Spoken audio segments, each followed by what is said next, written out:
Well, let's move on to this 11th objection. It is a little bit different.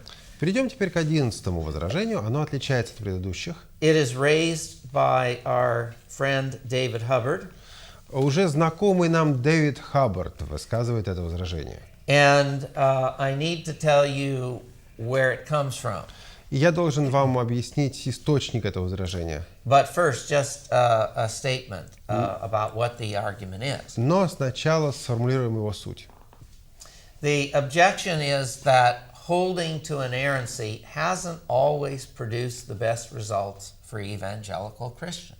Суть этого возражения заключается в том, что учение о безошибочности Священного Писания далеко не всегда оказывалось позитивным для евангельских христиан, далеко не всегда приводило их к добру.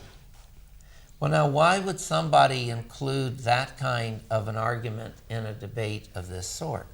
Почему же вдруг именно об этом заговорили в связи с безошибочностью?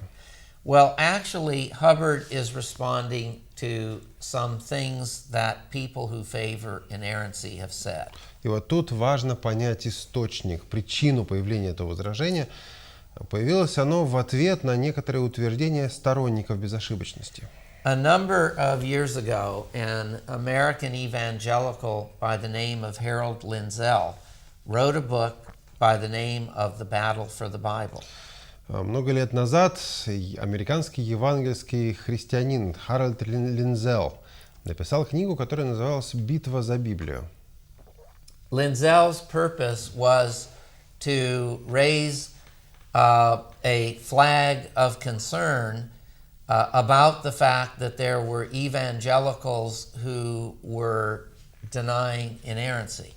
Своей книгой Линзелл хотел привлечь внимание к тому тревожному факту, что некоторые евангельские христиане отказываются от учения о безошибочности. And Lindsell's intention was to write a defense of biblical inerrancy using any and every possible argument he could think of. И вот Линзелл взял на себя задачу написать апологию, написать защиту безошибочности Священного Писания, используя при этом все доступные ему аргументы.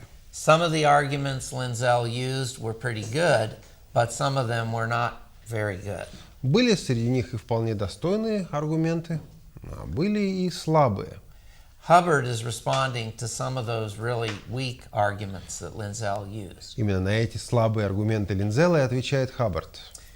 Well, with that in mind, let's take a look at what Hubbard says, and you'll be able to reconstruct what Lindsell must have said. Понимая это, давайте обратимся к возражению Хаббарда, и на его основании вы, кстати, сможете реконструировать и то, что сказал Линзелл. Hubbard tries to show that holding to inerrancy has not always produced the best results for Christians.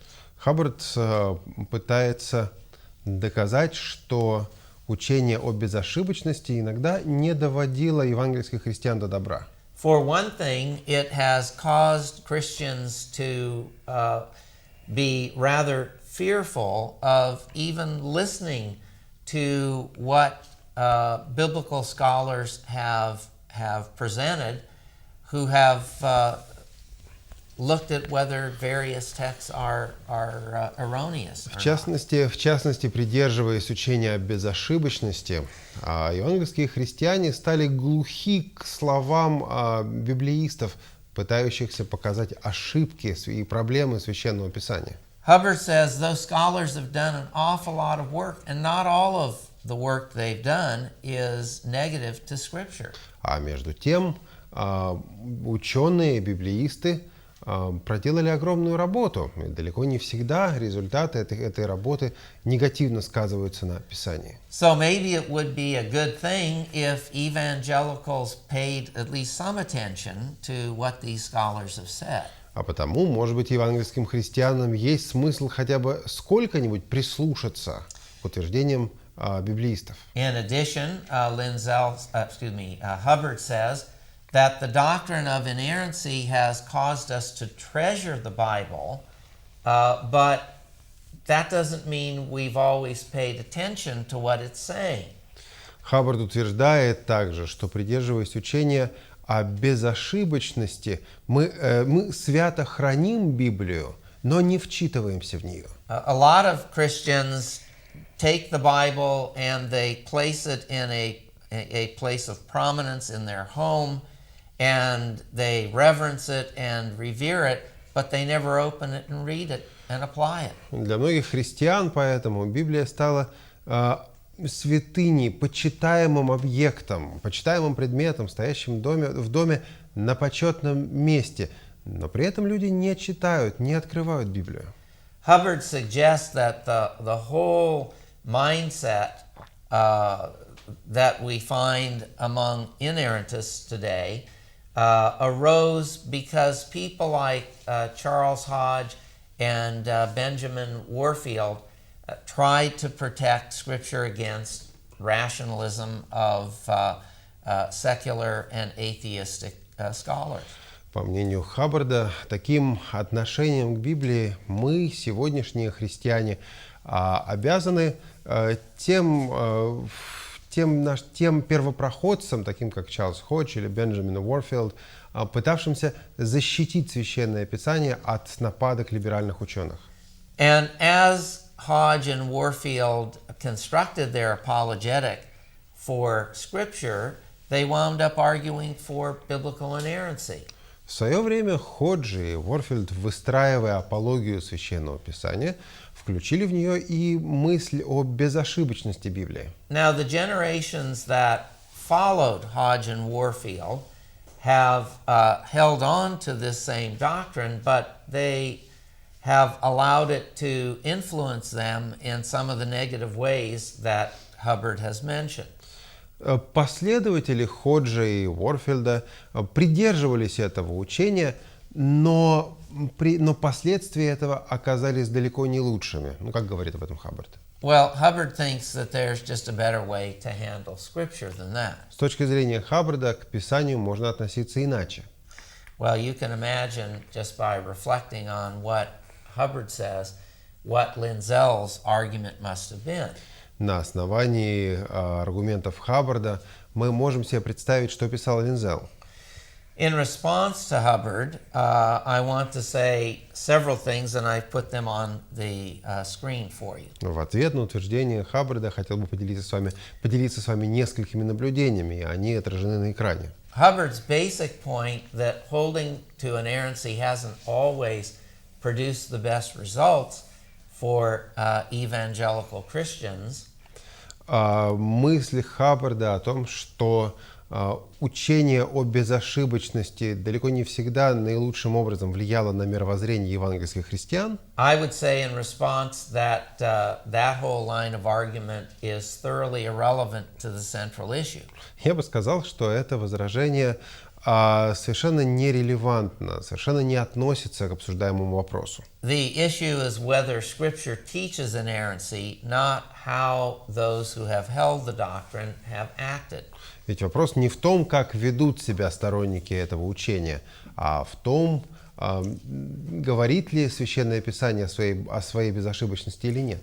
And of course, anyone who wants to make a different argument that says if you hold inerrancy, you'll wind up doing a number of good things, is making the same kind of mistake that Hubbard is. Такую же логическую ошибку, какую совершил Хаббард, можно совершить и в обратную сторону. Например, построить столь же слабый на самом деле аргумент, что если будешь исповедовать безошибочность, то это позитивно скажется на твоем поведении. The effects on people of holding inerrancy, whether those effects are good or bad, are beside the point of whether the Bible actually is inerrant. То, как сказывается на нас некое вероучение, в данном случае учение о безошибочности Священного Писания, то, как оно на нас сказывается, здесь совершенно ни при чем. Мы ведь говорим не о последствиях, а о сути этого учения.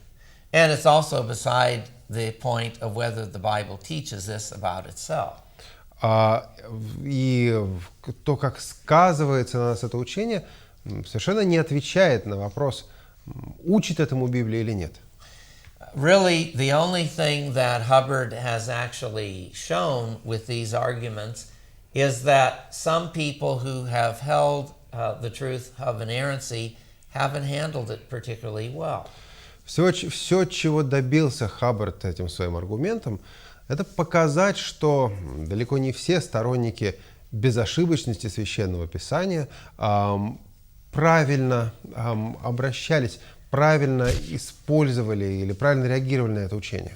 That's probably right, but it doesn't prove or disprove anything about the inerrancy of Scripture. И вполне возможно, в этом Хаббард прав, но опять-таки, какое отношение это имеет к сути вопроса о безошибочности Библии? Понравилась лекция? Вдохновились услышанным? Поддержите нас молитвой и финансами. О чем молиться и как пожертвовать, вы можете узнать на сайте www.tvseminary.com.